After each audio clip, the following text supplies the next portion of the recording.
করতে বলছেন, এই কাজের জন্য নবী বুঝের আদর্শ। এটা বুঝে থাকলে এখন খন্দক খুদার ঘটনায় যান। বলেন, খন্দকের যুদ্ধে নবী সাহাবাদেরকে খন্দক খুঁড়তে বলেছেন, নিজে খুঁদেন নাই না? খুঁজছেন? এই দেখেন, নিজেও করছেন, উম্মতকেও করতে বলেছেন। মুনাফিকরা করতে রাজি নেই। যে কাজ নবী নিজেও করছেন, উম্মতকেও করতে বলছেন, মুনাফিকরা করতে রাজি না। এই জন্য আল্লাহ আয়াত নাযিল করে বলেন যে নবী নিজেও খন্দক খুঁড়ছেন, তোমরাও খুঁড়তে বলছেন। তোমরা খুঁড়তে চাও না, কষ্ট হইব দেখিয়া। তোমরা মুনাফিক, তোমরা মুমিন না। ক্লিয়ার হইল নি? খাঁটি মুমিনে আর মুনাফিকে বেশ কম। এই হইল খাঁটি মুমিনে আর মুনাফিকে বেশ কম। নবী এই 23 বছরের জিন্দেগিতে যত কাজ নিজেও করতেন, উম্মতকেও করতে বলতেন। এই কাজগুলি করতে যারা রাজি এরা মুমিন, এই কাজগুলি যারা করতে রাজি না এরা মুমিন না। এই বিষয়টা আল্লাহ আয়াতের মধ্যে পরিষ্কার করে দিয়েছেন।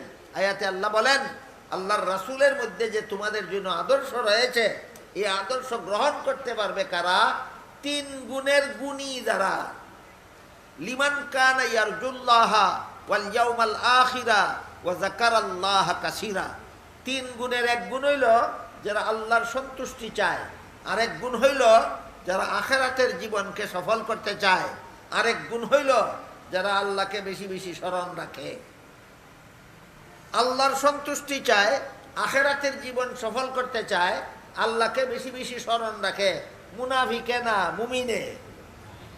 এই জন্য আল্লাহ বলেন, রসুলের আদর্শ গ্রহণ করতে পারবে কারা? মুমিন, মুসলমান যারা।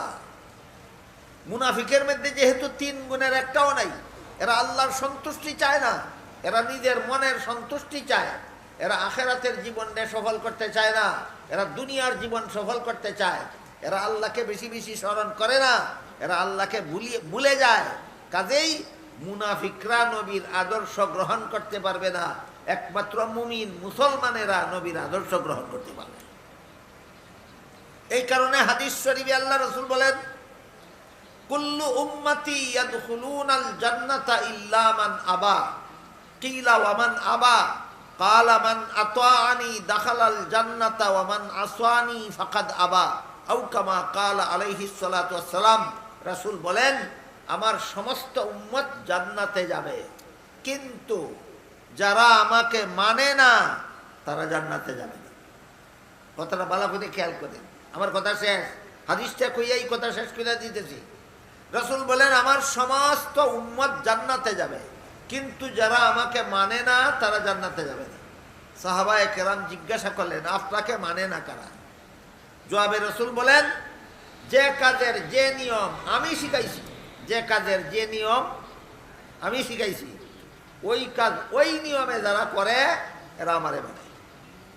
যে কাজের যে নিয়ম আমি শিখাইছি এই নিয়মে করে না, নিজের মন গড়া নিয়মে করে, এরা আমাকে মানে না, এরা জান্নাতে যাবে না।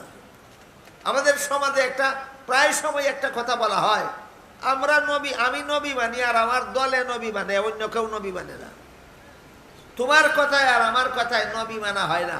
নবী নিজে বলে গেছেন কে নবী মানে আর কে নবী মানে না। নবীর আদর্শ মানে যারা, নবী মানে তারা, নবীর সাথে বেসতে যাবে তারা।